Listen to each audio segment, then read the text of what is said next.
하삽이 이게 박정준 전사님 몇 번째지? 14번째? 맞나요? 우리 하나님의 사랑을 받는 비결이라고 해서 하삽이 14번째, 오늘 본문은 사무엘하 9장 1절에서 8절의 말씀입니다.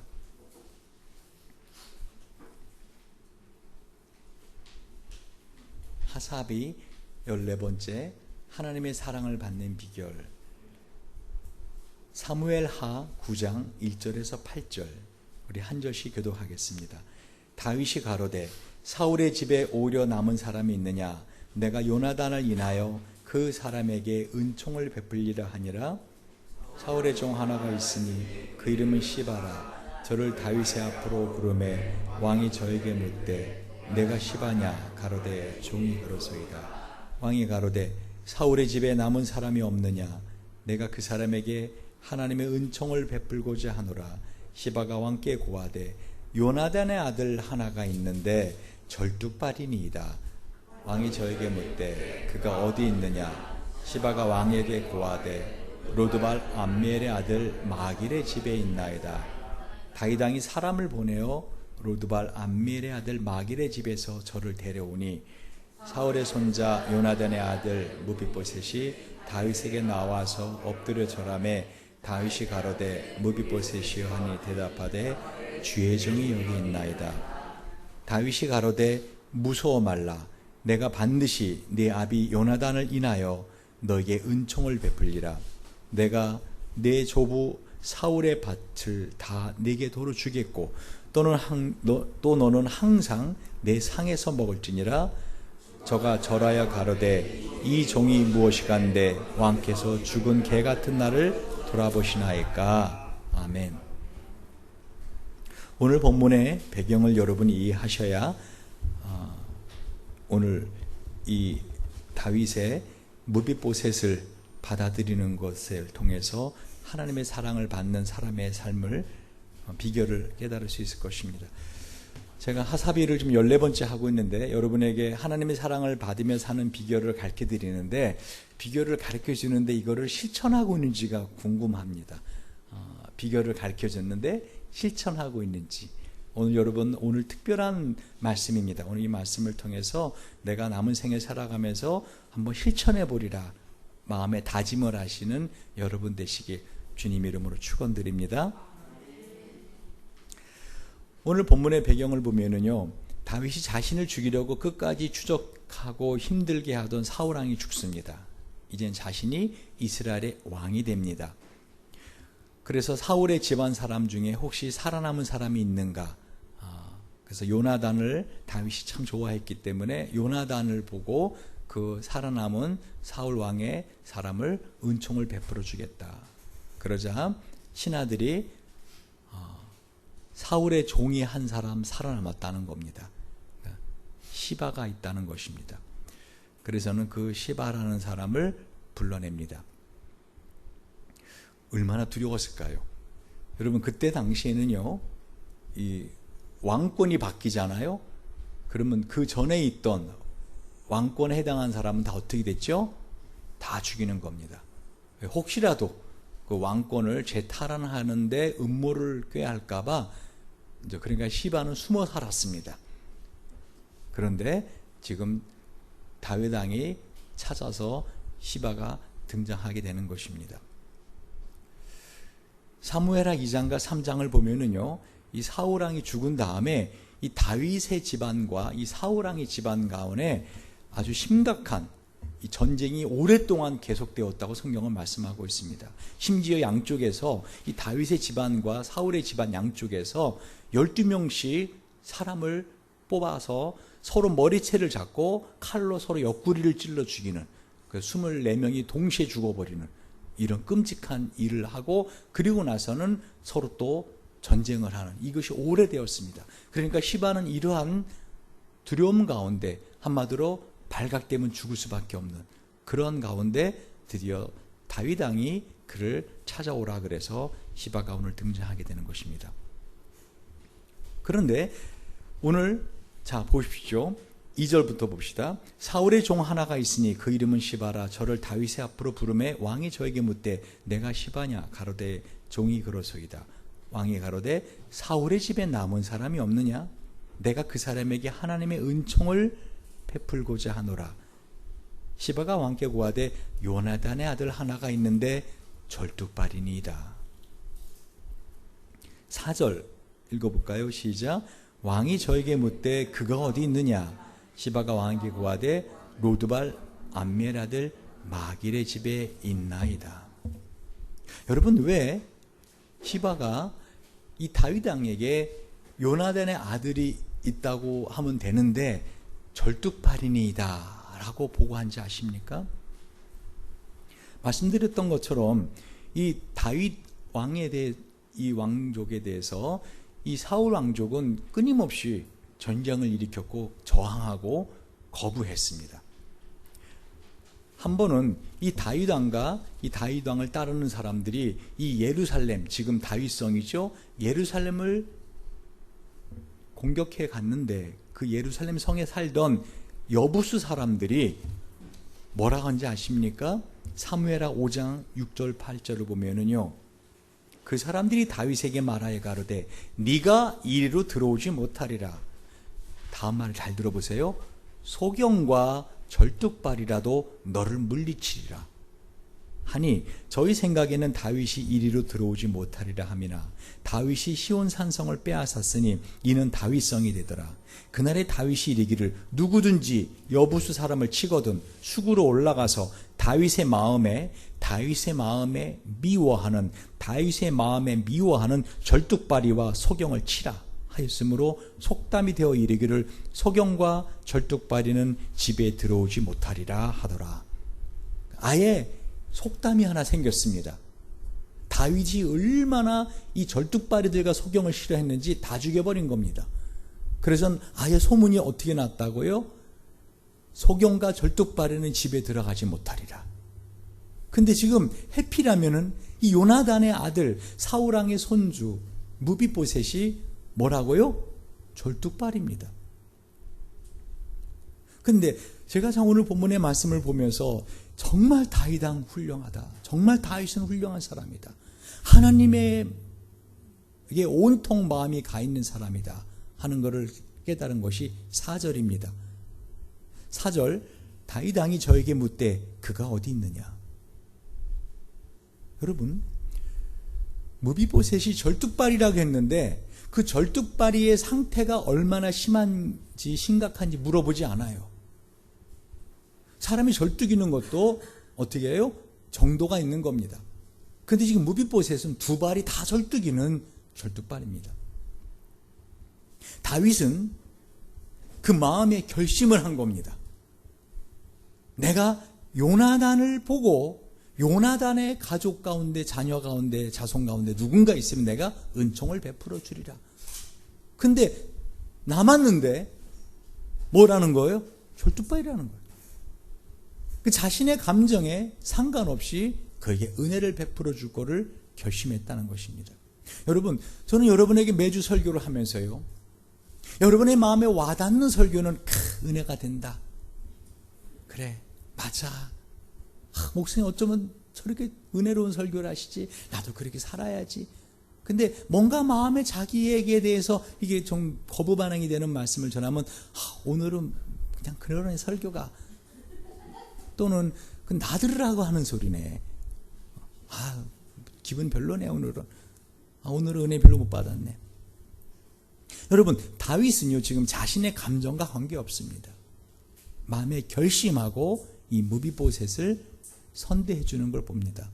여러분, 무비보셋이 왜 절뚝발이가 됐는가 하면요, 무비보셋이 5살 때 이 사울왕이 죽고 나서 사람들이 사울왕의 모든 일족을 죽이기 시작합니다.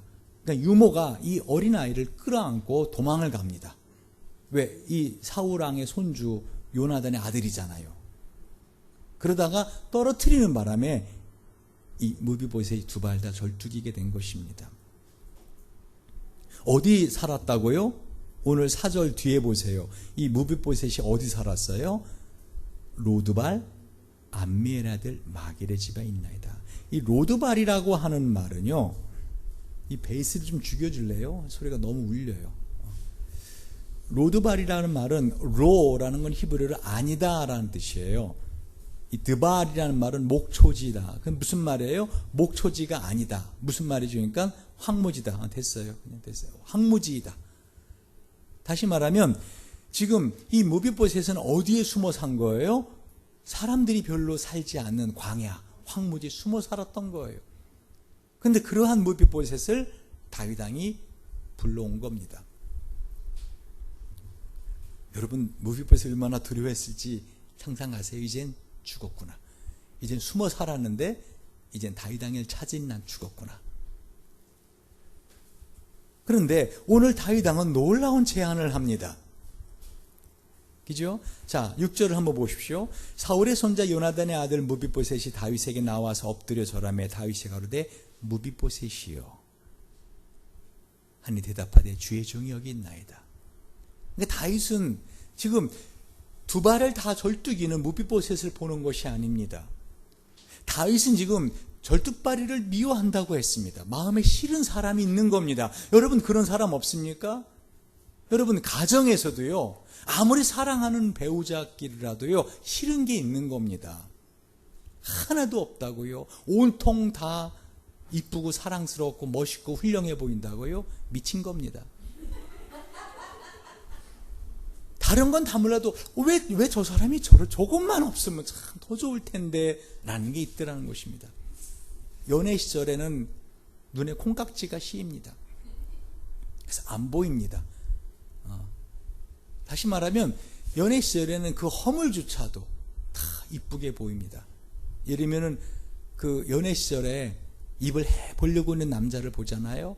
그러면 그렇게 남자가 마음이 넉넉해 보이고 사람이 착해 보이고 아주 정말 어찌 저 사람은 저렇게, 요즘 사람들은 다 사람들이 그런 데 입을 좀 해보려고 있을까, 멋있어 보입니다. 근데 결혼해 살아보세요. 저 사람은 등신인가? 왜 입을 꼭 다물지 못하는가? 하고 그게 입 벌리고 있는 게 그렇게 꼴보기 싫습니다. 밥 먹고 나서 입을 우거우거 물로 가시는 사람 보면은요, 연애 시절에는 너무 멋있어. 어쩌면 남자가 저렇게 밥 먹고 나서도 박력 있게 깨끗하게 입안을 헹굴까? 결혼해 보세요. 아우 더러워. 어찌 저런 나쁜 습관을 갖고 있을까? 다시 말하면은요, 결혼해서 가까이 살다 보면은요, 뭔가 자신의 마음에 들지 않는 게 있더라는 것입니다. 왜 저 사람은 저걸 저렇게 하지 않을까라고 하는 게 있을 수 있더라는 것입니다. 근데 오늘 지금 다윗이 이 무비보셋에게 엄청난 은혜를 베풀어 주는데요, 여기에서 우리가 배울 게 있더라는 것입니다. 왜 다윗이 하나님의 사랑을 받으며 살았는가? 여러분 다윗은 이렇게 말합니다. 7절입니다. 다윗이 가로되 무서워 말라. 네가 반드시 내 아비 요나단을 인하여 내게 은총을 베풀리라. 내가 내 조부 사울의 밭을 다 내게 도로 주겠고 또 너는 항상 내 상에서 먹을지니라. 할렐루야. 그러니까 사울 왕이 갖고 있던 그 땅을 다 돌려주겠다는 겁니다. 그리고 그 땅을 경작하는 종들도 다 너한테 붙여주겠다는 겁니다. 그뿐입니까? 왕족이 먹는 그 식탁에 매일같이 와서 함께 식사를 하자는 겁니다. 그 말이 뭐지요? 내가 너를 왕족으로 대접하겠다는 겁니다. 그러자 8절 읽어봅시다. 시작. 저가 절하여 가로되 이 종이 무엇이간데 왕께서 죽은 개 같은 나를 돌아보시나이까. 정확히 무비보셋은 현실을 말하고 있습니다. 여러분 사무엘하 9장 13절에 보면 분명히 무비보셋이 항상 왕의 상에서 먹음으로 예루살렘에 거하니라. 아예 예루살렘 성 안에 살고 있습니다. 그는 두 발이 다 절뚝이더라. 아니 다윗은 다른 사람은 몰라도 누구를 보면 속에서 확 올라온다고요? 절뚝발이 보면 속에서 확 올라오는 사람입니다. 그런 상처가 있는 사람입니다. 그런데 다른 때는 몰라도 밥 먹을 때는 여러분 마음 편한 사람하고 먹어야 되는 거 아닙니까? 근데 다윗은 지금 식사를 무비보셋과 함께 하겠다는 겁니다. 지금 뭐를 말하는 것입니까? 하나님은요, 저와 여러분에게 원수를 사랑하라고 하십니다. 너희 원수를 사랑하며 너희를 박해하는 자를 위하여 기도하라. 너희가 너희를 사랑하는 자를 사랑하면 무슨 상이 있으리요? 세리도 이같이 아니하느냐 하고 마태복음 5장에 말씀하고 있습니다. 하나님은 저와 여러분 이 땅에 왜 살게 하는지 아십니까? 여러분 이 땅을 살아가면서요, 행복하기만 바라면은 여러분 더 낙심하고 실망한다 그랬잖아요. 따라하세요. 인생은 고달픈 나그네 길이다. 마음에 아예 다짐을 하셔야 돼요. 아시겠어요? 인생은 고달픈 나그네 길이다.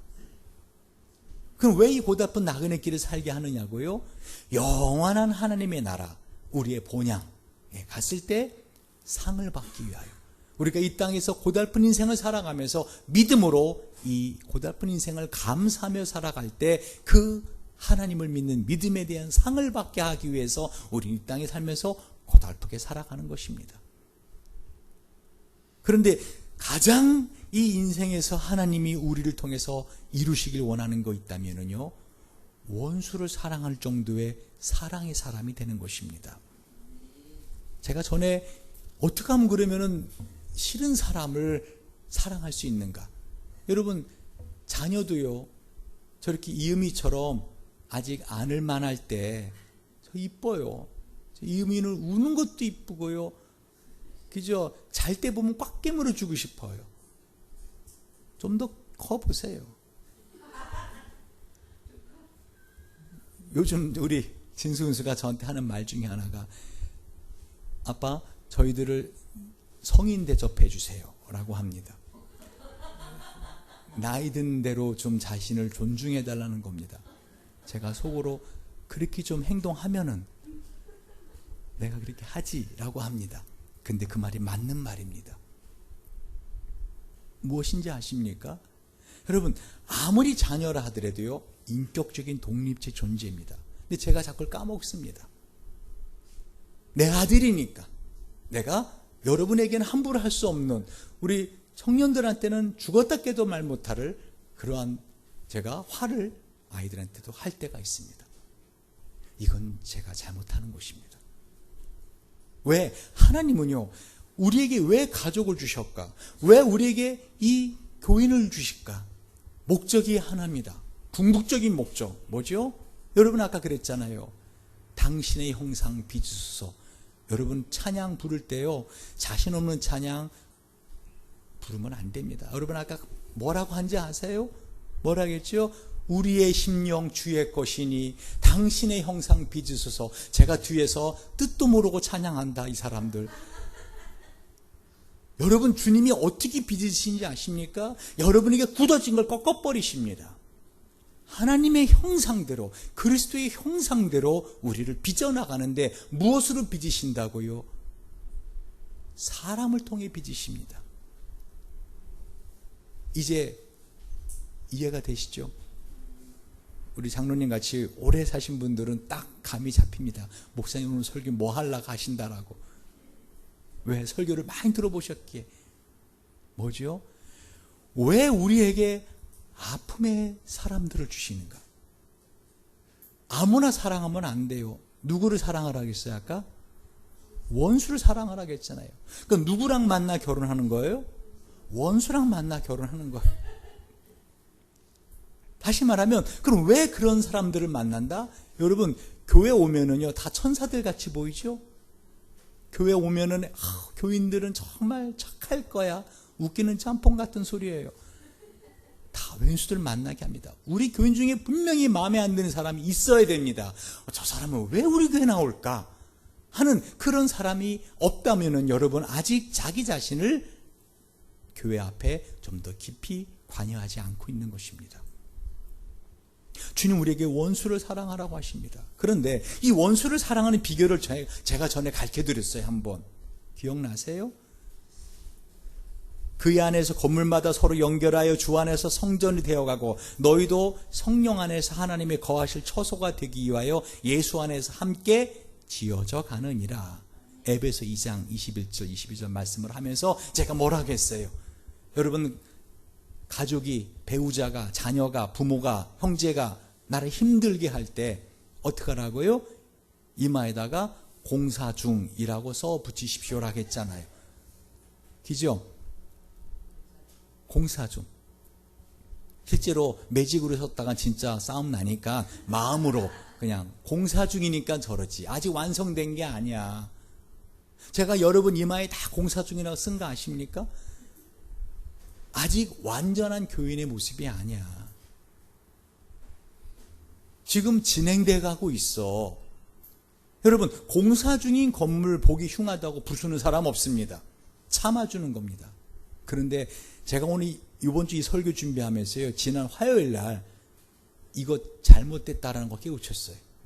제가 하나님께 뭐라 기도한지 아세요? 하나님, 공사 중인데요, 너무 오래 걸리잖아요. 그리고요, 진척되는 것 같지가 않아요. 짜증납니다. 근데 그렇게 운전하면서 기도했어요. 왜?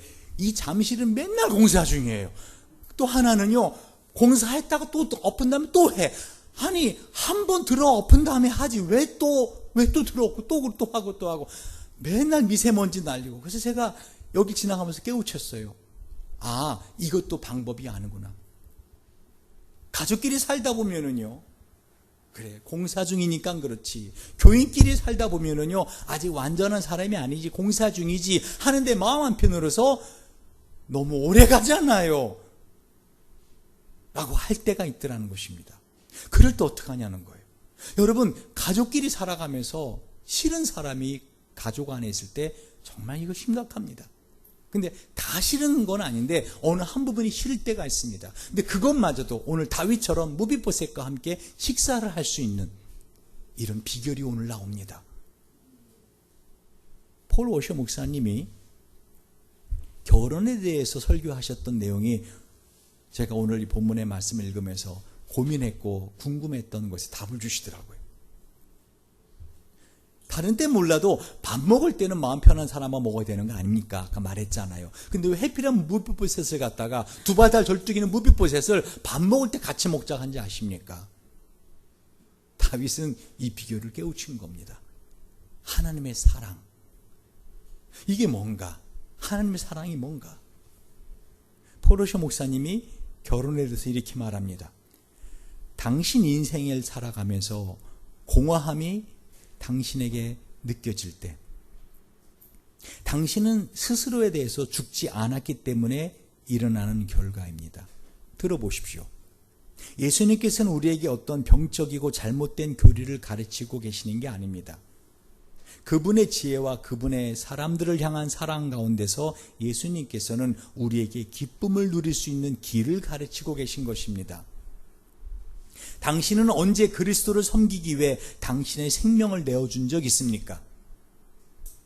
그리고 그렇게 함으로써 마치 폭발할 것과 같은 엄청난 기쁨을 느껴본 경험이 있으신가요? 이것은 마치 한 영혼을 구원하는 것과도 같습니다. 그렇지 않습니까? 지금 이 포르셔 목사님의 설교를 이해하십니까? 여러분에게 다시 한번 묻습니다.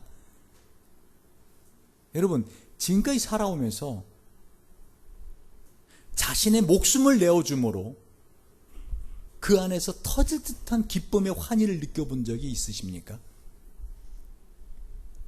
정말 죽기보다 싫은 거, 정말 죽기보다 싫은데 그런 자신을 쳐서 복종시켜가지고 했을 때 그 안에서 터져나오는 기쁨을 느껴본 적이 있냐고요. 만약 여러분의 삶에 있어서 그런 기쁨이 없다면 여러분은 곧 공허함에 빠지게 된다는 겁니다.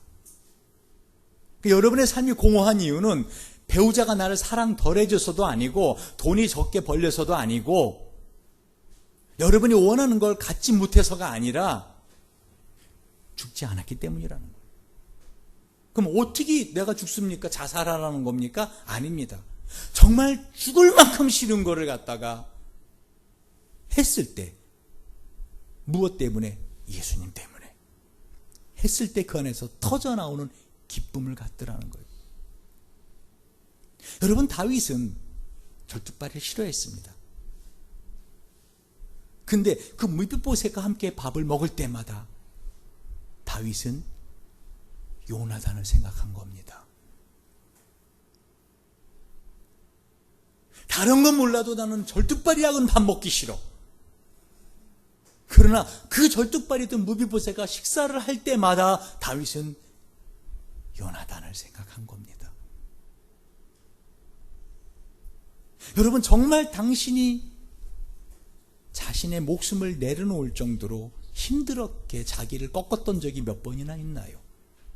이건 내 취향이 아니야. 이건 내 성질이 아니야. 이건 내 기질하고 달라. 이건 내 생각과 달라 하는데 무조건 예수님 때문에 자신의 모든 것을 다 죽이도록 꺾어놓은 적이 몇 번 있냐고요.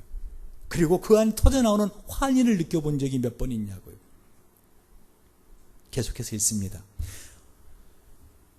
어떤 사람에게 가서 예수님을 증거하라는 성령님의 목소리에 순종해서 설사 그 사람이 당신을 비웃고 조롱한다고 해도 단지 그리스도를 섬겼다는 이유 하나만으로 공중에 붕 떠 있는 것처럼 기뻤던 경험이 있으십니까? 여러분들께 묻습니다. 만약 당신이 원하는 모든 조건을 다 갖춘 사람과 결혼했다면 당신은 어떻게 무조건적으로 사랑하는 방법을 배울 것입니까? 아마 이 포로시 목사님이 사모님하고 다투셨던 것 같아요. 그래서 이 설교를 하시는 것 같아요. 그래서 이제 이렇게 설교를 계속 해나갑니다. 예를 들면은 하나님은 저를 속이셨고 저는 완전히 속았습니다. 저는 잘못된 선택을 한 것입니다.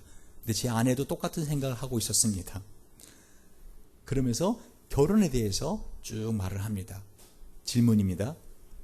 만약 당신을 한 번도 실망시킨 적도 없고 당신에게 한 번도 어려움을 준 적도 없고 마음에 힘겨움 준 적도 없고 당신에게 한 번도 죄를 지은 적도 없고 항상 자신의 죄를 인정하고 용서를 구하는 그런 배우자와 결혼했다면, 한마디로 당신이 원하는 모든 조건을 가진 그런 사람과 결혼했다면 당신은 어떻게 자비, 관용, 오래 참음, 연민을 배울 수 있겠습니까?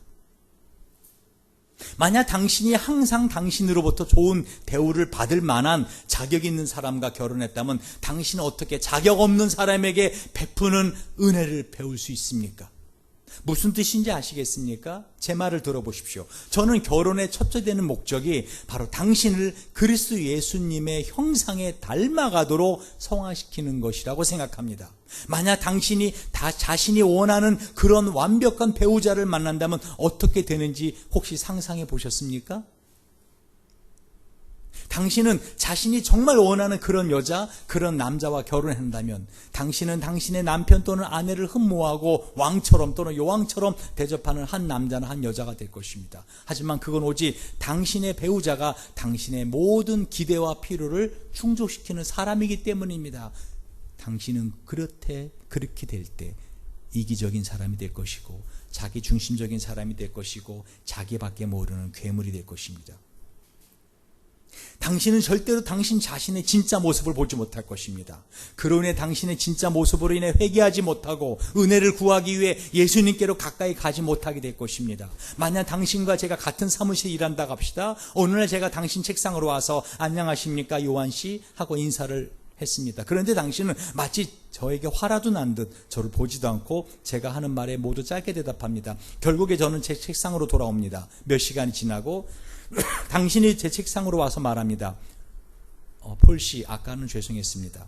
오늘따라 처리해야 될 중요한 업무들도 많고 집안에 문제도 있고 사실 조금 아프기까지 해서 그냥 오늘은 제가 아닌 듯 하네요. 아닙니다. 당신이 하는 말의 반대가 사실은 진짜입니다. 당신은 오늘 당신의 진짜 모습을 보인 것입니다. 무슨 뜻인지 아시겠습니까? 업무 스트레스, 집안 문제, 질병 같은 문제들이 당신의 진짜 모습을 바깥으로 끄집어낸 것입니다. 배가 부르고 모든 상황이 잘 풀려갈 때, 상대방이 나의 마음에 쏙 들 때, 모든 문제가 없을 때 당신은 영적인 사람인 것처럼 보입니다. 그리고 만약 하나님께서 계속 그런 상태가 지속되도록 허락하신다면 당신은 겉으로는 영적으로 보일지 몰라도 속으로는 마른 뼈가 가득한 회칠한 무덤과 같게 될 것입니다. 지금 무슨 말 하는지 이해가십니까? 하나님이 왜 우리에게 아픔을 주는 가족을 만나게 하셨다고요?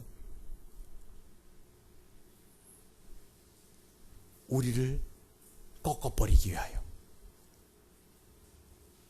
제가 이렇게 강단에서 거룩하고 사랑이 충만한 사람처럼 보이는 것, 여러분 어느 목사는 할 수 있습니다. 일상의 삶에서와 가장 가까운, 아니 나도 모르는 내 마음의 생각까지도 읽어대는 저기 앉아있는 저 아내와 함께 살아가면서 저 아내에게서 당신은 예수님의 형상을 가졌습니다 라고 생각하게 하지 않는 것, 그게 나의 진짜 모습입니다. 제가 다른 청년들에게는 우리 목사님은 사랑이 많으셔? 그러나 나의 진짜 모습은, 하나님이 나를 다듬어내기 원하시고 나를 깎아내기 원하시는 모습은 제 아이들에게 버럭 화를 내고 제 아이들에게 마음에 아픔을 주는 그 모습, 그거를 깎아내기 위해서 하나님은 저에게 가족을 주신 겁니다. 여러분의 형제 중에서 다른 건 몰라도 그 형제가 난 참 힘들다, 이 부분이 힘들다, 바로 그 힘든 걸 통해서 저와 여러분을 깎아내기 위해서 한 것입니다. 여러분, 교회에서 마음에 안 드는 사람이 있을 수 있어요. 왠지 그 사람이 말을 하면은 잘난 체 하는 것 같고, 그 사람이 말을 하면 작년에 먹은 떡국이 거꾸로 올라오려고 하고, 왠지 그 사람이 말을 하면 듣기 싫고, 그런 사람이 있을 수 있어요. 그런 사람이 있는 게 정상이라는 겁니다. 여러분, 그런데 교회에서 그런 자신의 모습을 보이고 집에 가서 어떻게 해야 돼요? 내가 오늘은 컨디션이 안 좋아서 내가 좀 그랬어. 아니에요. 그게 진짜 자신의 모습이라니까요. 그게 자신의 진짜 모습입니다. 지금 다윗은 무비보셋을 통해서 뭐를 우리에게 말하는 거 아십니까? 요나단을 사랑하는 그 사랑, 그 사랑으로 무비보셋의 절뚝발이를 매번 밥 먹을 때마다 같이 먹을 수 있는 것, 이게 사랑이라는 겁니다. 여러분, 사랑을 헷갈리지 마십시오. 사랑은 감정이 아닙니다. 만약에 여러분 누군가를 나 저 사람 보면 너무 좋아, 그러면 결혼했는데 더 좋은 사람, 너무 좋은 사람 만나면 이혼할 겁니까? 저 사람만 있으면 마음이 편해. 결혼했는데 그러면 내 마음을 더 편안하게 해준 사람하고 만나면 이혼할 겁니까?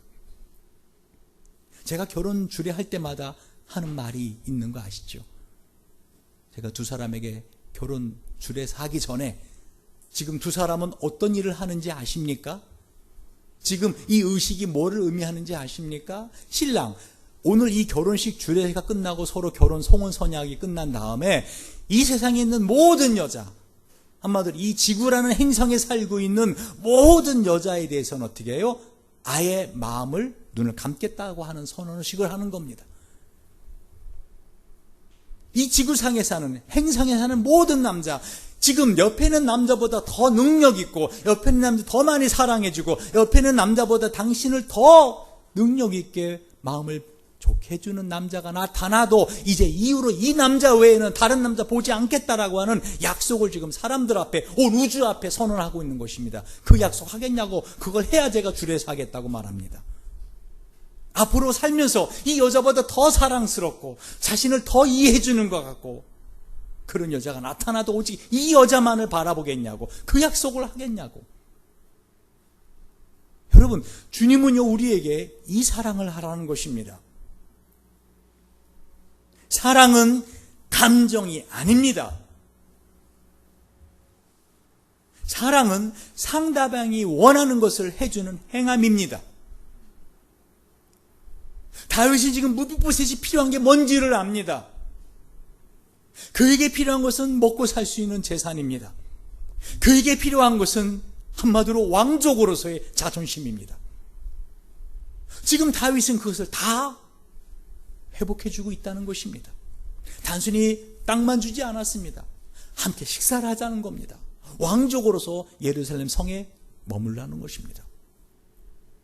고양이는 쥐를 좋아하지 사랑하지 않습니다. 사랑은 내가 좋아하는 것 아닙니다, 여러분. 하나님 우리에게 바로 이 사랑을 연습하라고 부부를 만나게 하시고 가족을 만나게 하시는 겁니다. 제 아이들도 저를 갖다 항상 좋아하고 사랑하고 존경하지만 않을 겁니다. 그러나 그런 아버지조차도 존경하고 사랑하고 순복하는 것, 그거를 배워가야 되기 때문에 하나님이 그런 사람을 만나게 하신 겁니다. 여러분, 왜 우리 교회가 그런 사랑을 실천해야 된다고요? 세상에 많은 사람들은 속고 있습니다. 사랑이 감정이라고. 그러니까 화가 나지요. 왜? 내 맘대로 안 되니까. 점점 같이 있는 시간이 많을수록 나도 모르는 내 생각까지도 상대방이 읽게 됩니다. 그리고 그거를 말을 합니다. 그럼 어떻게 해요? 벌컥합니다. 그러나 그럼에도 불구하고 그 사람을 무조건적으로 사랑해 줄 수 있는 것, 그게 주님이 원하시는 것입니다. 사무엘상 18장 1절 3절 20장 10절에 보면 요나단이 다윗을 자기 생명같이 사랑하더라. 여러분, 다윗이 왜 무비보셋을 매번 밥 먹을 때마다 두 발이 다 절뚝인데 같이 먹었는지 아십니까? 이 요나단을 사랑한 것입니다. 여러분, 예수님을 사랑하시기 바랍니다. 요나단이 다윗에게 이르되 평안히 가라. 우리 두 사람이 여호와의 이름으로 맹세하여 이르기를 여호와께서 영원히 나와 너 사이에 계시고 내 자손과 네 자손 사이에 계시리라 하였느니라. 사무엘상 20장 42절, 다윗은 요나단과 맺은 언약을 기억한 것입니다. 여러분, 오늘 이 시간 마음에 굳은 결심을 하십시오. 여러분에게 주어진 가족을 사랑할 걸 결심하십시오. 그건 뭐죠? 내 감정대로 하는 거 아닙니다. 자기를 죽여버리는 겁니다. 난 정말 저런 거 싫은데 바로 그걸 죽이는 겁니다. 그리고 그 사람이 원하는 걸 해주는 것입니다. 할렐루야. 오늘 그렇게 살 걸 결심하십시오. 여러분, 교회 생활을 하면서 자신의 마음에 들지 않은 말을 하는 사람을 사랑할 걸 결심하십시오. 그 사람이 정말 원하는 것을 내가 행동할 것을 결심하십시오.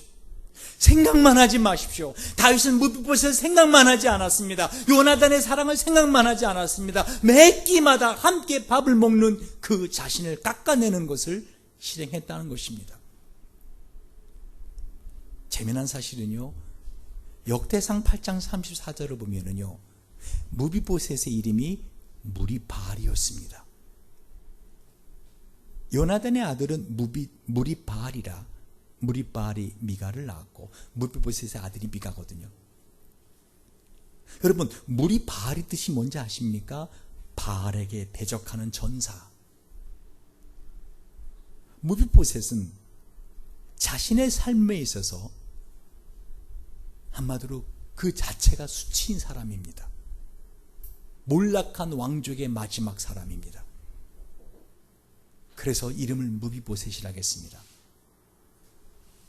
극단적인 번역을 할 수 있는데요, 무비보셋, 수치심을 공격하는 자가 될 수 있고요, 아주 지극히 수치스러운 물건, 이렇게 번역이 돼요. 여러분, 마귀는 저와 여러분의 마음에 사랑을 받고자 할 때 사랑을 받기에 수치스러운 마음을 줘서 그걸 거부하게 만드는 거 아십니까? 오늘 결심하셨죠? 내가 한번 변해보리라. 할렐루야. 다윗처럼 절뚝발이 정말 싫은데 오히려 절뚝발에 밥을 먹는 다윗처럼 내가 정말 내 사랑하는, 말만 사랑하는 게 정말 내가 한번 변해보리라. 아, 난 그거 잘 못하는데요. 죽이시기 바랍니다. 아, 나는 기질상 그런 건 못해요. 죽이시기 바랍니다. 그랬을 때 그것을 받을 줄 아는 사람이 돼야 됩니다. 미국 대통령이었던 토마스 제퍼슨의 이야기입니다. 어느 날 제퍼슨이 한 그룹의 동료들과 함께 말을 타고 미국 횡단 여행을 가다가 이 강물이 불어나서 한 사람씩 한 사람이 조심스럽게 말을 타고 강을 건넜습니다. 근데 강 건너편에 이 도보로 여행하는 한 여행자가 그 토마스 제퍼슨이 건너오자 자신을 그 말에 태워서 강을 다시 건너가게 해달라고 부탁을 합니다. 그래서 제퍼슨이 그 사람을 손에 잡고 자신의 말 등에 태우고 다시 강을 건너갑니다. 그런데 저쪽 강에 있던 사람들 중에 이제 몇 사람은 일로 왔고 몇 사람 남아 있었잖아요. 그 중에 한 사람이 이 도보자에게 이런 질문합니다. 말해봐요. 왜 하필이면 당신은 대통령에게 그런 부탁을 한 것입니까? 그 지사님 깜짝 놀랍니다. 난 정말 대통령인지 몰랐습니다. 근데 왜 대통령에게 그런 어려운 부탁을 한 겁니까? 그랬더니 이 사람 하는 말, 자기는 당신들이 말을 한 필 끌고 계속 넘어올 때마다 사람들의 얼굴을 봤답니다. 사람의 얼굴에는요, 두 글자 중에 하나가 써 있답니다. Yes, No. 그러니까 이 사람은 한 사람한테 강을 건너올 때 내가 저 사람한테 이거 부탁을 한번 들어줄 사람인가 봤더니 No라고 써 있는 얼굴이 있고, 그랬더니 토마스 제퍼슨이 딱 왔는데 저 사람 얼굴은 Yes라는 글이 써 있어서 부탁했다는 겁니다. 여러분, 얼굴을 펼치시기 바랍니다. 낙하산하고 얼굴은 펼쳐지지 않으면 뒤집니다. 여러분, 변하기로 결심하십시오. 그리고 상대방이 변했을 걸 받아줄 결심을 하십시오. 약 먹었나? 너는 뭐 잘못 먹었나? 사람이 죽으려면 변한다 카이 이러지 마시고, 왜 안 하던 짓 하나? 이러지 말고 어떻게 해요? 받아주십시오. 우리 교인들끼리도 어떻게 하라고요? 받아주세요. 변하십시오. 난 정말 힘든데요? 죽으십시오. 자기를 죽이십시오. 말씀을 맺겠습니다. 여러분, 무비보셋은 참으로 다윗이 보기에 두 발을 다 절뚝이던 보기 흉한 모습입니다. 오늘 무비보셋 자신을 그렇게 고백하지 않습니까? 자신을 죽은 개 같은 존재라고. 여러분, 눈이 정결하셔서 차마 죄를 보지도 못하는 하나님이 저와 여러분을 볼 때 이 죽은 개 같은 존재를 보이는 거 아십니까? 여러분, 매번 예배를 드릴 때마다 여러분이 정말 그 하나님의 은혜를 경험한다면요, 여러분 그런 사랑의 사람을 살아갈 수 있습니다. 여러분, 받아주세요. 하나님이 저와 여러분을 용서하길 원하십니다. 여러분, 예배가 끝나고 나면은요, 실제로 여러분이 지은 죄가 용서되는 겁니다. 하나님은 기억하지도 않는다 그러십니다. 동이 서에서 먼 것처럼 우리가 지은 죄를 멀리 옮겨놓겠다고 말씀하십니다. 깊은 바다에 집어 던지겠다 그럽니다. 하나님은 다 잊으셨는데 왜 여러분은 자기 자신을 용서하지 않고 예배가 시작할 때나 끝날 때나 돌아갈 때나 똑같이 무거운 마음을 가지고 사냐는 것입니다. 여러분, 뻔뻔한 자가 되십시오. 하나님의 사랑을 받는 데 있어서는 예스라고 하는 뻔뻔한 자가 되십시오. 우리가 그 사랑을 경험할 때 죽은 개 같은 나를 사랑하시는 그 하나님의 사랑을 여러분이 경험할 때 서로 인자하게 하며 불쌍히 여기며 서로 용서하기를 하나님이 그리스도 안에서 너를 용서하신가 같이 하라 하는 에베소 4장 32절의 말씀을 실천해야 할 수 있는 것입니다. 그 사람 때문에 아닙니다. 그 사람이 변해서도 아닙니다. 그 사람이 나한테 용서를 구해서도 아닙니다. 나는 그 사람을 사랑해야 될 의무가 있는데 왜요? 하나님이 죽은 개 같은 나를 사랑하시기에, 하나님이 나에게 너 그거 변하지 않으면 난 너를 사랑할 수 없어라고 하신 적 없으시기에, 항상 나를 받아주시기에, 그 사랑을 내가 경험하기에, 그 사랑을 받고 살기에 이같이 우리를 사랑하셨은즉 우리도 서로 사랑하는 것이 마땅하도다라고 요한일서 4장에 우리에게 말씀하시기에 우리는 서로서로를 사랑해야 된다는 것입니다. 사랑은 감정이 아닙니다. 상대방이 원하는 것을 해주는 행함입니다. 기도하시겠습니다. 우리가 한번 이 시간 같이 한번 찬양하고 기도할 때 정말 은혜입니다. 여러분, 장차 천국에 가서 예수님은 물론 이 다윗 왕과 함께, 그리고 모세, 사도 바울, 그리고 제가 참 좋아하고 존경하는 링컨 대통령, 존 칼빈 등과 함께 여러분 같이 식사할 거 아십니까? 여러분 식탁에 함께 앉습니다. 그리고 여러분이 그렇게 부탁할 겁니다. 링컨 대통령에게. 링컨 대통령님 어떻게 해요? 그때 대통령이 아니라 링컨 후추 좀 건네줘요. 여러분 그렇게 식탁에서 함께 먹고 마실 사람들입니다. 여러분 하나님 우리를 그렇게 용서하시고 은혜 주십니다. 나도 그렇게 살아야 됩니다. 우리 한번 이 시간에 은혜로다 우리 찬양하고 우리 기도하고 하나님 앞에 결단하겠습니다.